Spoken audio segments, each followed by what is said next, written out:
لکه 10 کاله مخکې دا پروژه پیل شوې وه او الحمدلله نن افتتاح هم وسوه. دا یو لوی لاسته راوړنه وه د امارت اسلامي لپاره، همدارنګه زموږ ځوانانو لپاره چې په دې پروژې کې به ډېر ځوانان کار وکړي او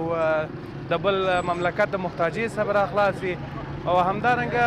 د اقتصادي لحاظ څخه هم دا ډېره مهمه پروژه وه چې پیل یې کړه او افتتاح شوه. اکثریت مردم ما به کشورهای خارج از بیکاری و فقر و تنگدستی مسافر هستند و این شرایط پروژه تابی بسیار یک گام مثبت میتونه باشه برای مردم ما، برای جامعه ما، برای تمام جوانای کشور. حتی زمینه کار فراهم میشه و این بسیار یک دستاورد خوبی برای امارت اسلامی است که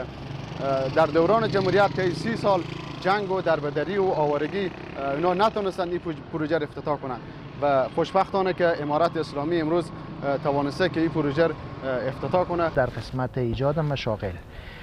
حدود 1000 بالاتر از هزاران جوان ما که یا فارغ از محیط‌های اکادمیک هستند یا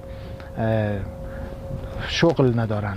از این فرصت استفاده میکنن و شاغل به کار میشن و تاثیرات مثبت و